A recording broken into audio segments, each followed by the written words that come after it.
Oi, irmãos queridos, a paz do Senhor, bom dia a todos. Nós chegamos aqui já adorando, engrandecendo o nome do nosso Deus por mais uma oportunidade concedida, mais um dia de vida em que respiramos este fôlego de vida que o Senhor nos dá. Ele honra, glória eterna, porque só o Senhor nos faz dormir e acordar e despertar num novo dia. É Ele que sustenta nossas vidas. Por isso estamos felizes, sempre confiando no nosso Deus que é digno de toda a honra, glória e adoração. Meus amados irmãos, nós estamos avançando na leitura da nossa Bíblia Sagrada. Agradecemos ao Senhor porque temos chegado aqui hoje aos últimos capítulos da primeira carta de Paulo aos Coríntios. Hoje nós vamos estar encerrando a primeira carta para estar dando continuidade amanhã, se assim Deus nos permitir, na segunda carta aos Coríntios. Então vamos estar lendo hoje 4 capítulos em nossa leitura. Então, você que está chegando agora, venha fazer parte deste exército de leitores da Bíblia Sagrada, colocando a palavra do Senhor dia a dia no seu coração, como parte do seu dia, porque desde o início temos incentivado os irmãos a demonstrar amor à palavra de Deus, amor ao nosso Deus, através da leitura diária de sua palavra.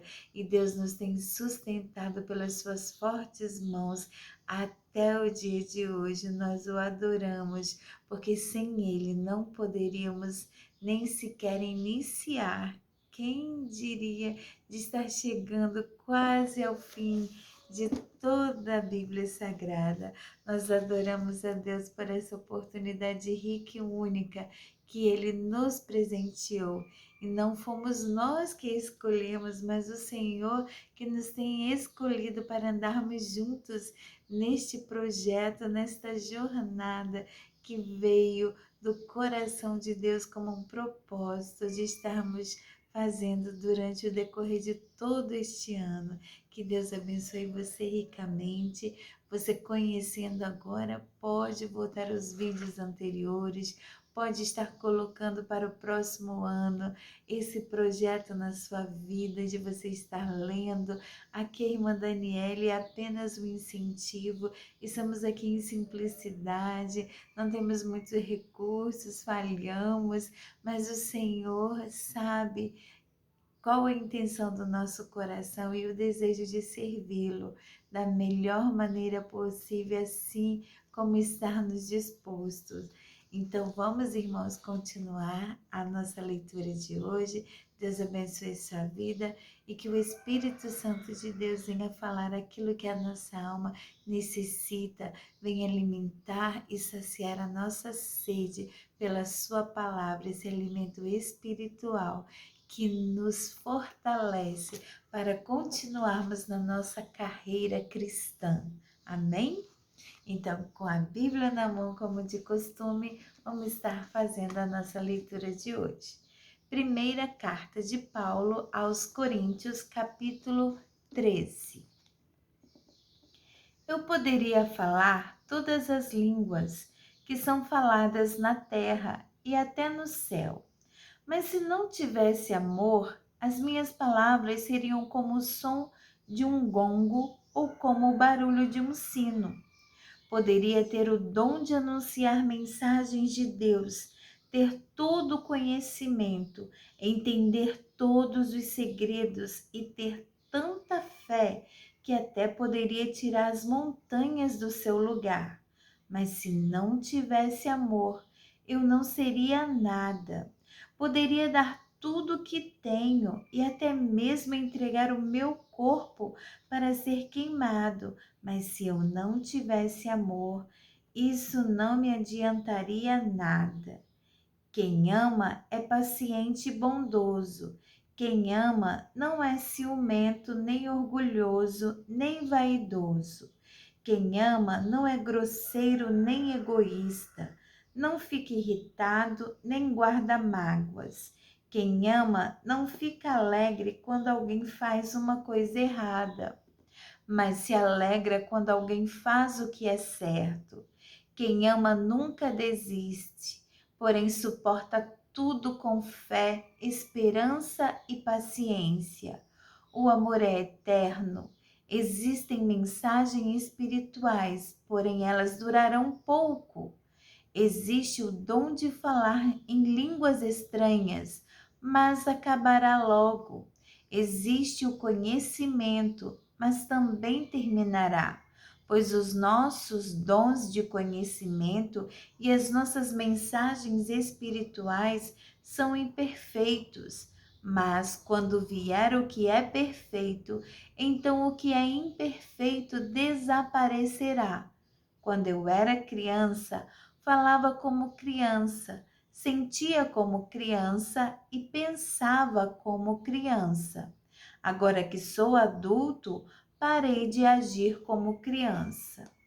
O que agora vemos é como uma imagem imperfeita, num espelho embaçado, mas depois veremos face a face. Agora o meu conhecimento é imperfeito, mas depois conhecerei perfeitamente, assim como sou conhecido por Deus.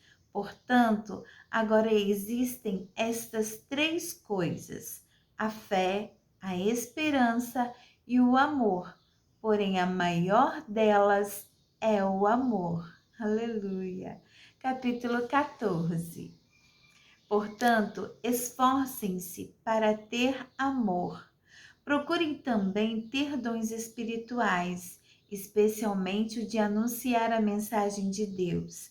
Quem fala em línguas estranhas fala a Deus e não às pessoas, pois ninguém o entende. Pelo poder do Espírito Santo, ele diz verdades secretas. Porém, quem anuncia a mensagem de Deus fala para as pessoas, ajudando-as e dando-lhes coragem e consolo.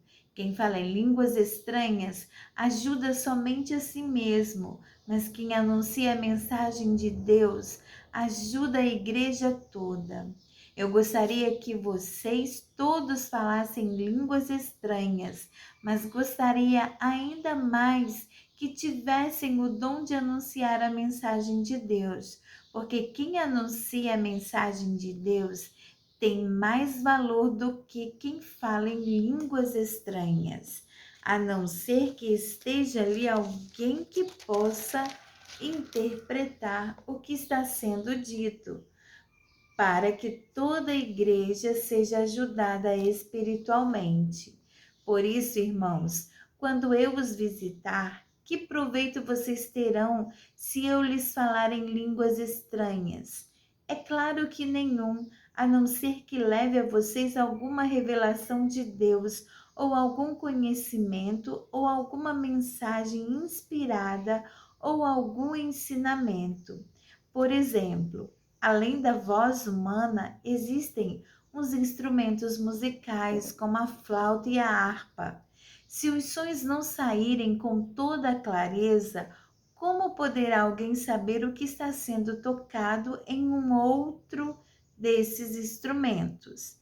Se quem toca a corneta não der um som bem claro, quem se preparará para a batalha?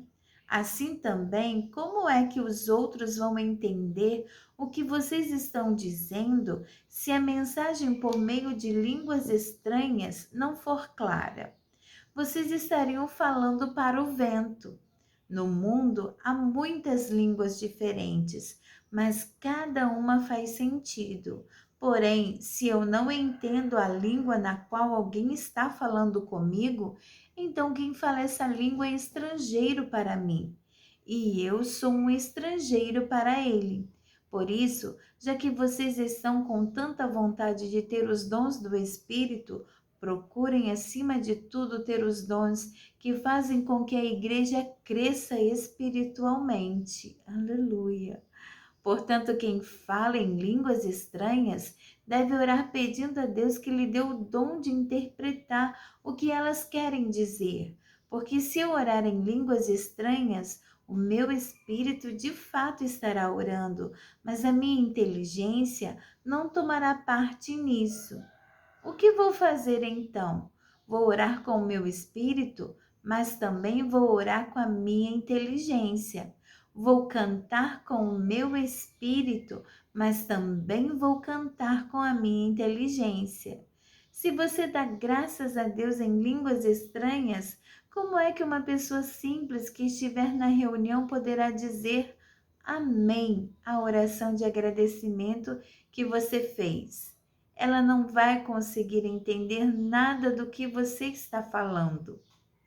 Mesmo que a sua oração seja muito boa, essa pessoa não receberá nenhuma ajuda. Eu agradeço a Deus porque falo em línguas estranhas muito mais do que vocês. Porém, nas reuniões da igreja, prefiro dizer 5 palavras que possam ser entendidas para assim ensinar os outros do que dizer milhares de palavras em línguas estranhas.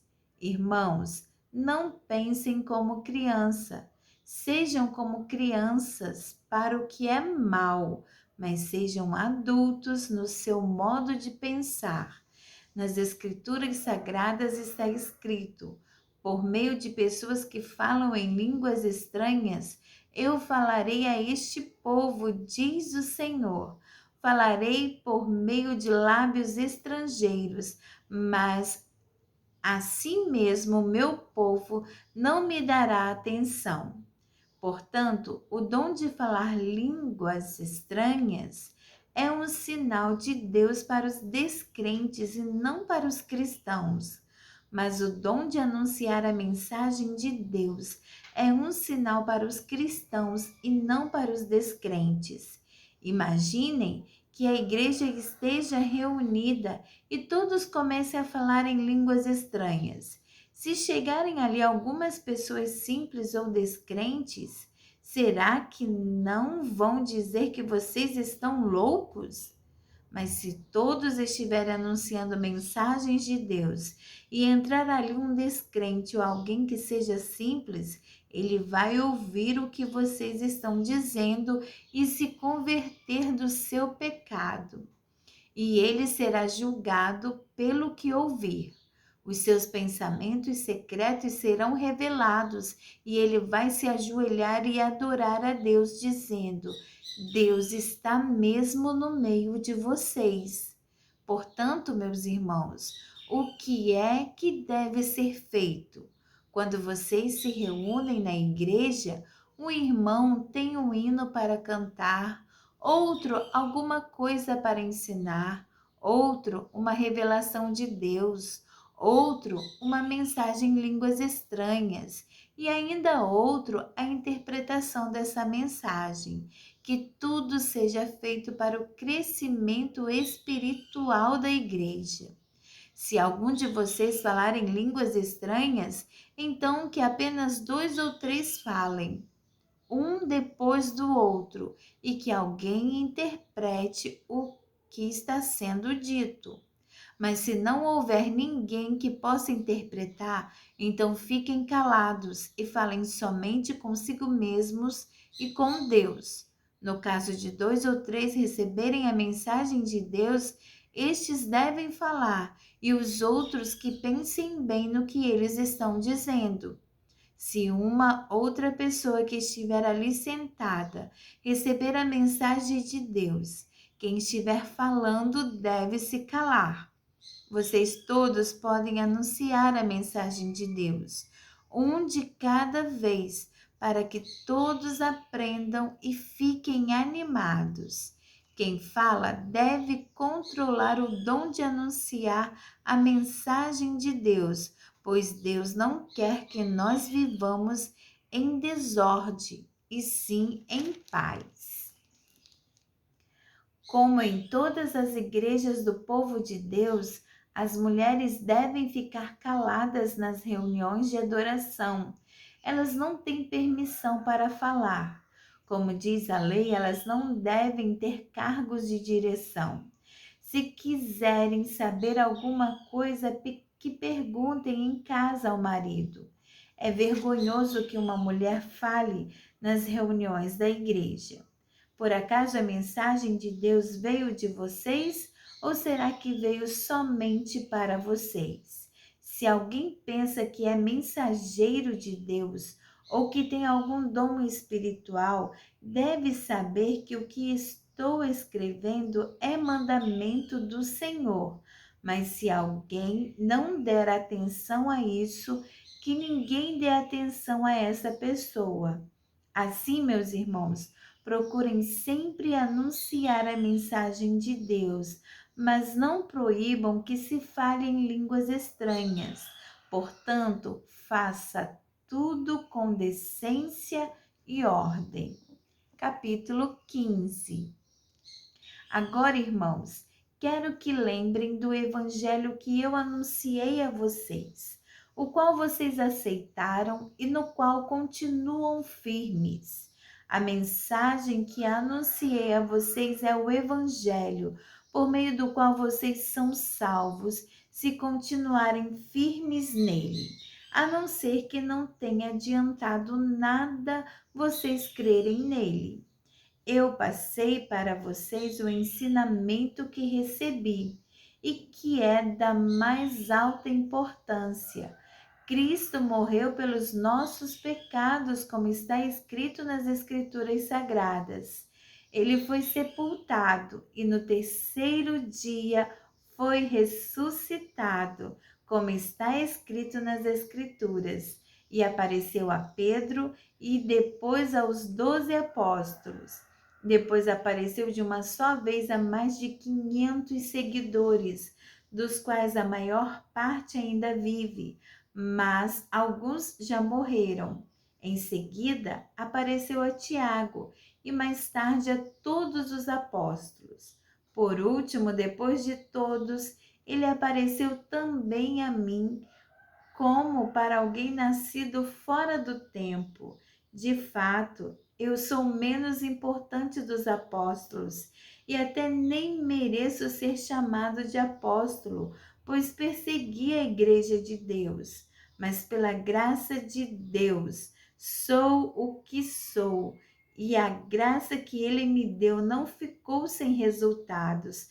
Pelo contrário, eu tenho trabalhado muito mais do que todos os outros apóstolos.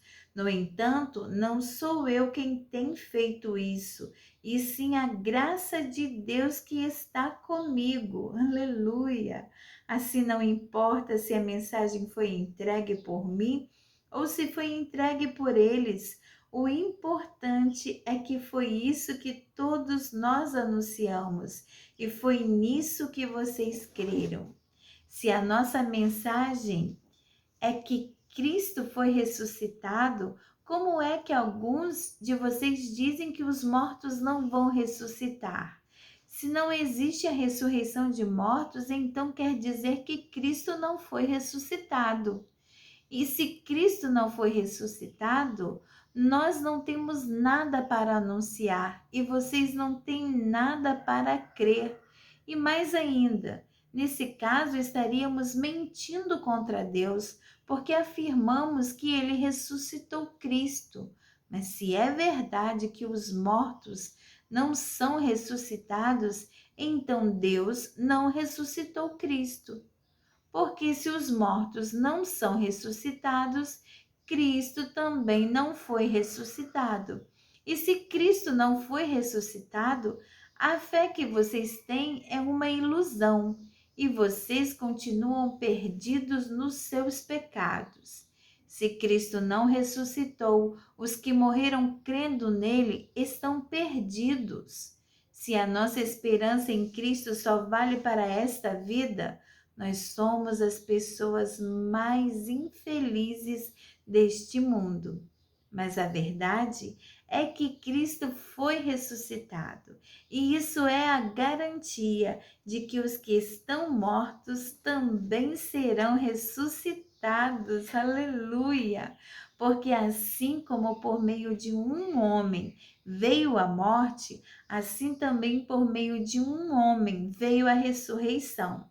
Assim como por estarem unidos com Adão, todos morrem, assim também por estarem unidos com Cristo, todos ressuscitarão. porém cada um será ressuscitado na sua vez.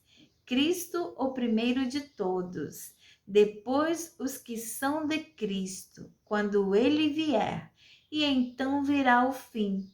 Cristo destruirá todos os governos espirituais, todas as autoridades e poderes, e entregará o reino a Deus o Pai, pois Cristo tem de reinar até que Deus faça com que ele domine todos os inimigos.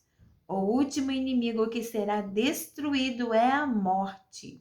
As Escrituras Sagradas dizem: Deus pôs todas as coisas debaixo do domínio dele. É claro que dentro das palavras todas as coisas não está o próprio Deus que põe tudo debaixo do domínio de Cristo, mas quando tudo for dominado por Cristo, então o próprio Cristo, que é o Filho, se colocará debaixo do domínio de Deus, que pôs todas as coisas debaixo do domínio dele. Então Deus reinará completamente sobre tudo. Aleluia!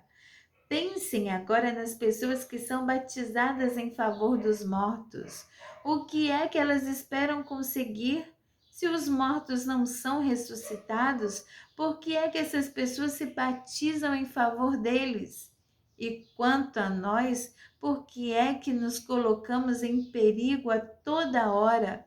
Irmãos, eu enfrento a morte todos os dias. Se afirmo isso, é pelo orgulho que tenho de vocês, pois estamos todos unidos com Cristo, o nosso Senhor. Aqui em Éfeso, eu lutei contra inimigos como se lutasse contra animais selvagens. E se fiz isso somente por interesses humanos, o que foi que eu consegui com isso? Se é verdade que os mortos não são ressuscitados, façamos o que diz o ditado: comamos e bebamos, porque amanhã morreremos. Não se enganem, as más companhias estragam os bons costumes. Comecem de novo a viver uma vida séria e direita e parem de pecar, para que vocês fiquem envergonhados. Eu digo o seguinte: alguns de vocês não conhecem a Deus. Mas alguém perguntará: como é que os mortos são ressuscitados? Que tipo de corpo eles vão ter? Seu tolo, quando você semeia uma semente na terra, ela só brota se morrer. E o que foi semeado é apenas uma semente, talvez um grão de trigo ou outra semente qualquer, e não o corpo já formado da planta que vai crescer. Deus dá a essa semente o corpo que ele quer e dá a cada semente um corpo próprio. E a carne dos seres vivos não é toda do mesmo tipo. Os seres humanos têm um tipo de carne, os outros, os animais outro, os pássaros outro e os peixes ainda outro. Há também corpos do céu e corpos da terra.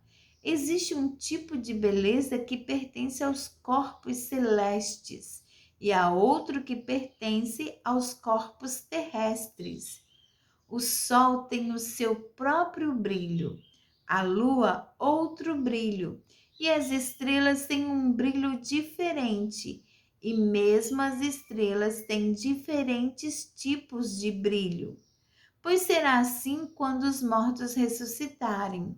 Quando o corpo é sepultado, é um corpo mortal, mas quando for ressuscitado, será imortal. Quando ele é sepultado, é feio e fraco, mas quando for ressuscitado, será bonito e forte. Quando é sepultado, é um corpo material, mas quando for ressuscitado, será um corpo espiritual. É claro que se existe um corpo material, então tem de haver também um corpo espiritual, porque as Escrituras Sagradas dizem: Adão, o primeiro homem, foi criado como ser vivo, mas o último Adão, Jesus Cristo, é o Espírito que dá vida. Não é o espiritual que vem primeiro, mas sim o material. Depois é que vem o espiritual. O primeiro homem foi feito do pó da terra, o segundo veio do céu. Os que pertencem à terra são como aquele que foi feito do pó da terra. Os que pertencem ao céu são como aquele que veio do céu. Assim como somos parecidos com o homem feito do pó da terra, assim também seremos parecidos com o homem do céu. Meus irmãos, o que eu quero dizer é isto: o que é feito de carne e de sangue não pode ter parte no reino de Deus, e o que é mortal não pode ter a imortalidade. É imortalidade. Escutem bem este segredo. Nem todos vamos morrer, mas todos nós vamos ser transformados num instante, num abrir e fechar de olhos, quando tocar a última trombeta. Ele tocará, os mortos serão ressuscitados como seres imortais e todos nós seremos transformados, pois este corpo mortal precisa se vestir com o que é imortal. Este corpo que vai morrer precisa se vestir com o que não pode morrer. Assim, quando este corpo mortal se vestir com o que é imortal, quando este corpo que morre se vestir com o que não pode morrer, então acontecerá o que as Escrituras Sagradas dizem: a morte está destruída, a vitória é completa. Onde está, ó morte, a sua vitória? Onde está, ó morte, o seu poder de ferir? O que dá à morte o poder de ferir é o pecado, e o que dá ao pecado o poder de ferir é a lei. Mas agradeçamos a Deus que nos dá a vitória por meio do nosso Senhor Jesus Cristo. Portanto, queridos irmãos, continuem fortes e firmes, continuem ocupados no trabalho do Senhor, pois vocês sabem que todo o seu esforço nesse trabalho sempre traz proveito. Aleluia, glória a Deus. Capítulo 16. Agora vou tratar do dinheiro para ajudar o povo de Deus da Judéia. Façam o que eu disse às igrejas da província da Galácia. Todos os domingos, cada um de vocês separe e guarde algum dinheiro, de acordo com o que cada um ganhou. Assim não haverá necessidade de recolher ofertas quando eu chegar. Depois que chegar, eu enviarei com cartas de apresentação aqueles que vocês escolherem para levarem a oferta até Jerusalém. Se for conveniente que eu também vá, eles farão a viagem comigo. Eu visitarei vocês depois que estiver passando pela província da Macedônia, pois vou passar por lá.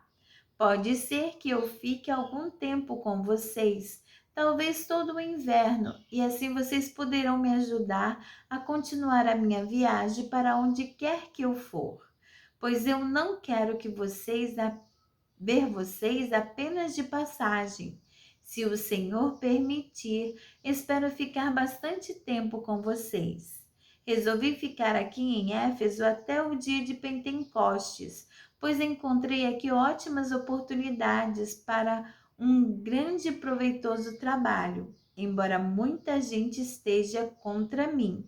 Se Timóteo chegar aí, façam tudo para que ele se sinta bem entre vocês, pois assim como eu, ele também está trabalhando para o Senhor. Não deixem que ninguém o despreze.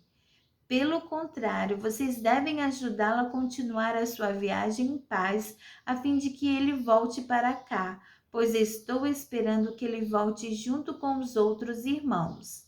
Quanto ao irmão Apolo, tenho recomendado muitas vezes que vá visitar vocês com os outros irmãos, mas ele acha que não deve ir agora. Ele irá na primeira oportunidade.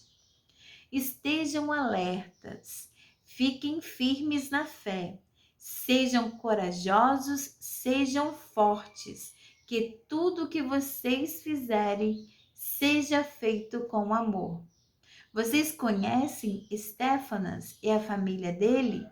Vocês sabem que eles foram os primeiros cristãos convertidos na província da Caia e que eles têm se dedicado ao serviço do povo de Deus. Peço a vocês, meus irmãos, que sigam a orientação deles e dos outros que os ajudam e trabalham com eles. Eu estou alegre com a vinda de Estéfanas, de Fortunato e de Acaico, pois eles fizeram o que vocês, por estarem ausentes, não podiam fazer. Eles me animaram muito e sei que animaram vocês também. Gente como essa merece elogios. As igrejas da província da Ásia mandam saudações. Áquila e sua esposa Priscila e a igreja que se reúne na casa deles mandam saudações cristãs a vocês. Todos os irmãos daqui mandam saudações. Cumprimentem uns aos outros com um beijo de irmão.